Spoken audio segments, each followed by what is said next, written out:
अस्सलाम वालेकुम। अगर इस वीडियो के टाइटल से आपको ऐसे लगा कि मैं मुल्क में मौजूद सियासी चीनी के बहरान की बात करने जा रहा हूं, तो माफ़ कीजिएगा, ऐसी कोई बात नहीं, क्योंकि सियासत मेरा मौजू नहीं है और सियासत के बारे में मुझे कुछ पता भी नहीं है और मैं कभी उसके बारे में बात भी नहीं करता।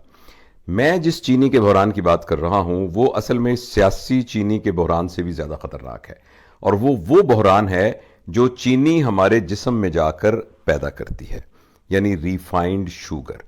देखिए, हमारी जो ग़िज़ा है उसके तीन हिस्से हैं बुनियादी तौर पर। एक है नशास्तेदार ग़िज़ा जिनको कार्बोहाइड्रेट कहते हैं, एक प्रोटीन है जिसको लहमियात भी कहते हैं, यानी गोश्त वगैरह, और अंडों में भी वो होता है और दालों में भी होता है, और इसके अलावा तीसरा है फैट, यानी जो चर्बी।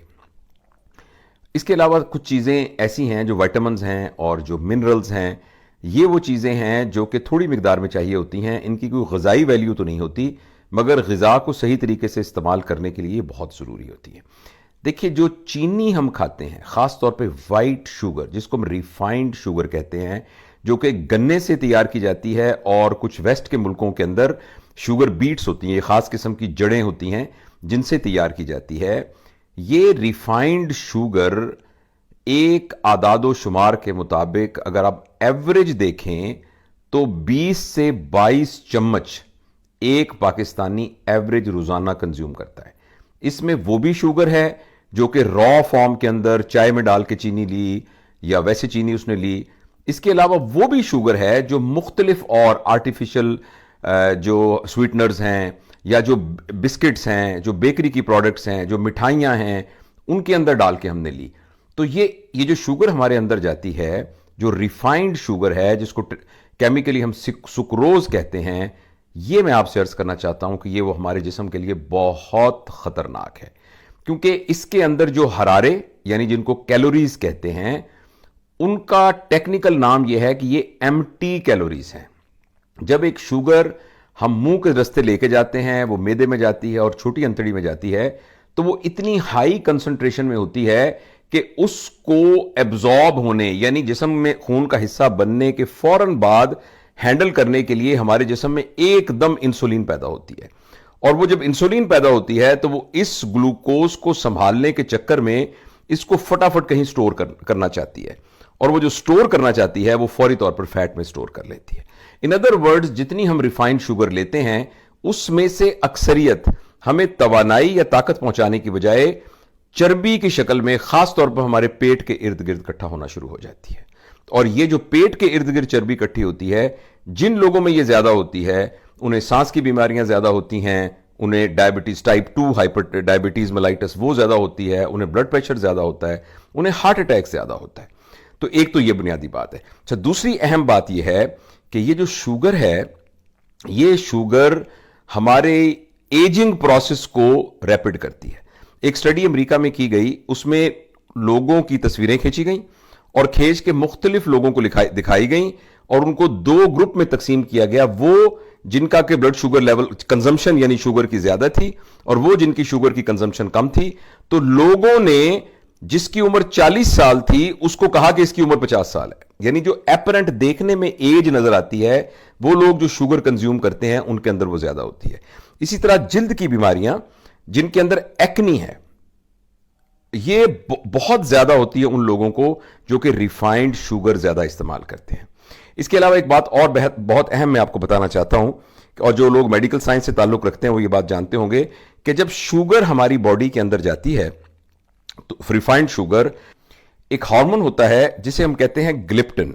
ग्लिप्टिन और ग्रेलिन, ग्रेलिन मैदे में पैदा होता है, और ग्लिप्टिन जो है वो ये जो शुगर के ज्यादा होने की वजह से ग्लिप्टिन का जो पैदा होना है वो कम हो जाता है। अच्छा, ग्लिप्टिन वो हार्मोन है जो कि हमारे दिमाग को ये पैगाम पहुंचाता है कि बस भाई पेट भर गया है, अब मैंने और नहीं खाना। चूंकि ग्लिप्टिन का पैदा होना कम हो जाता है, लिहाजा वो लोग जो मीठा बहुत ज्यादा खाते हैं तो उनको मजीद मीठा खाने की क्रेविंग होनी शुरू हो जाती है, और वो नॉर्मल से ज्यादा खाना खाते हैं। इसके अलावा ये जो ग्लिप्टिन हार्मोन है, ये वो है जो हमारी बॉडी को एक ना सेंस ऑफ बीइंग एनर्जाइज्ड, यानी एक ताकत का एहसास देता है। और जब आदमी एनर्जाइज्ड होता है वो उठ के कुछ काम शुरू करना चाहता है, वो एक्सरसाइज करना चाहता है, वो भागना दौड़ना चाहता है, वो बाहर निकलना चाहता है। जब शुगर हम बहुत ज्यादा लेते हैं तो इस हार्मोन के कम पैदा होने की वजह से हमारी जो एनर्जी है और काम करने का शौक है वो सारे के सारा कम हो जाता है। ये वो करता है, ये करती है। इसके अलावा कुछ स्टडीज ने यह भी बताया है कि ब्रेस्ट कैंसर और कोलोरेक्टल कैंसर के भी इंसिडेंट्स उन लोगों के अंदर ज्यादा हैं कि जिनकी के रिफाइंड शुगर की कंजम्पशन बहुत ज्यादा है। और ऑब्वियसली ये बात तो सबको ही पता है कि जो टाइप 2 डायबिटीज मेलाइटिस, एक टाइप 1 डायबिटीज होती है जो कि पैदाइशी होती है और एक टाइप 2 होती है जो बाद में होती है। इन सब इसका इंसिडेंस बहुत ज्यादा है अगर हम रिफाइंड शुगर बहुत ज्यादा इस्तेमाल करेंगे। इसके लेकिन आखिर ये हमें कार्बोहाइड्रेट चाहिए, शुगर चाहिए, तो ये हम कहां से लें? तो इसके लिए जो बेस्ट है वो है हमारी जो नेचुरल शुगर है। नेचुरल शुगर मौजूद है वेजिटेबल के अंदर, फ्रूट्स के अंदर। और ये जो शुगर है, जब हम रिफाइंड शुगर लेते हैं तो उसमें सिर्फ एम्प्टी कैलोरीज होती हैं, ना उसमें कोई ताकत होती है, ना कोई तवानाई होती है, ना वो हमारे किसी काम की होती है, बल्कि वो नुकसानदेह होती है। इसके मुकाबले में जब हम फ्रूट्स के थ्रू नेचुरल शुगर लेते हैं, नंबर 1 वो मीठी होती है, जो कि हमारा दिल चाहता है मीठा खाने को। नंबर 2 उसके साथ बहुत ज्यादा विटामिन होते हैं। इसके अलावा उसमें बहुत ज्यादा मिनरल्स होते हैं। इसके अलावा उसमें बहुत ज्यादा न्यूट्रिएंट्स होती हैं। और सबसे बढ़कर यह कि उसमें बहुत ज्यादा फाइबर होते हैं। और ये जो फाइबर है यानी रेशे जो हैं, ये हमारे पेट में कमाल का एक काम करते हैं। एक तो ये हमें सेंस ऑफ फिलिंग देते हैं, यानी हमारा पेट भर जाता है। आप कोई मीठी चीज खाएं ना, केक खाएं फर्ज करें, तो केक कभी भी आपको फिलिंग इफेक्ट नहीं देता। अगर आप उसके आदी पड़े तो आप 2 केक भी खा सकते हैं। लेकिन फ्रूट्स को कभी भी आदमी ओवर ईट नहीं करता, इसलिए कि वो जो फाइबर हैं वो फिलिंग इफेक्ट देना शुरू कर देते हैं। इसके अलावा जो फाइबर्स हैं वो शुगर की हमारी अंतड़ियों में से खून में शामिल होना यानी एब्जॉर्प्शन को भी स्लो कर देते हैं। और ये स्लो करने की वजह से जो इंसुलिन है वो एकदम नहीं पैदा होती। जब हम रिफाइंड शुगर लेते हैं, 2 चम्मच चीनी आपने मुंह में ली या मीठी चाय पी या कोई आपने मिठाई खाई, तो जो ही वो जाती है तो उसको हैंडल करने के लिए इंसुलिन को बहुत बड़ी मिकदार के अंदर बाहर आना पड़ता है, और जिसकी वजह से फिर सारा जिस्म का निजाम जो है वो मुतासिर होता है। इसके मुकाबले में जब हम फ्रूट्स वाली शुगर लेते हैं तो हमारा जो उसके अब्जॉर्ब होने का जो टाइम है वो बहुत स्लो होता है। लिहाजा इंसुलिन एकदम छलांग लगा के नहीं आती, बल्कि थोड़ी थोड़ी मिकदार में आती है और बॉडी उसके साथ बिल्कुल एडजस्ट कर लेती है। इसलिए मैं चूंकि आजकल ये चीनी का बुरहान चल रहा था तो मेरे जहन में ये ख्याल आया कि ये जो टाइटल होगा ये बड़ा कैची होगा और लोग इसको देखेंगे और उसके जरिए से मैं अपने दिल की बात अपने तमाम बहनों और भाइयों को पहुंचा सकूंगा। और मैं आपको यकीन दिलाता हूं, ये जितनी चीनी की फैक्ट्रियां हैं ये सारी की सारी अगर बंद कर दी जाए और किसी किस्म की कोई चीनी प्रोड्यूस ना की जाए, बिल्कुल ना की जाए, तो हमारी सेहत खराब होने की बजाय बहुत बेहतरीन हो जाएगी। हम अपना ये जो चीनी का जो एक नशा है एक तरह से, इस सारे को फ्रूट्स के साथ, नेचुरल शुगर के साथ, यानी जिसमें गुड़ शामिल है और जिसमें शहद शामिल है, और जैसे बाहर मुल्कों में एक मैपल ऑयल होता है वो शामिल है, इसके जरिए से हम अपनी शुगर इसकी रिक्वायरमेंट को पूरा कर सकते हैं। और आखिरी बात जो मैं आपको बताना चाहता हूं, आप ये सुन के हैरान होंगे, जिस तरीके से कोकेन का नशा होता है और सिगरेट का नशा होता है और शराब का नशा होता है, रिफाइंड शुगर का भी नशा होता है।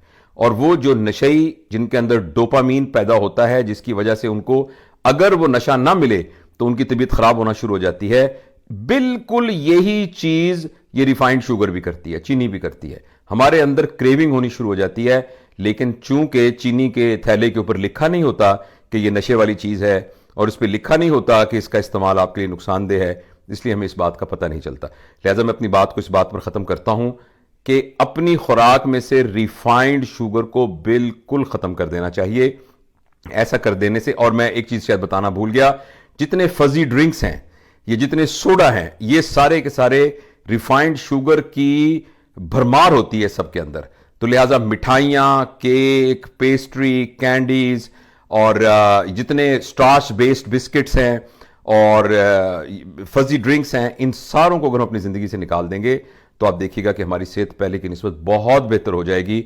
हमें चाहिए कि चीनी को हमारे अंदर जाकर बहरान पैदा करने की इजाज़त ना दें। शुक्रिया।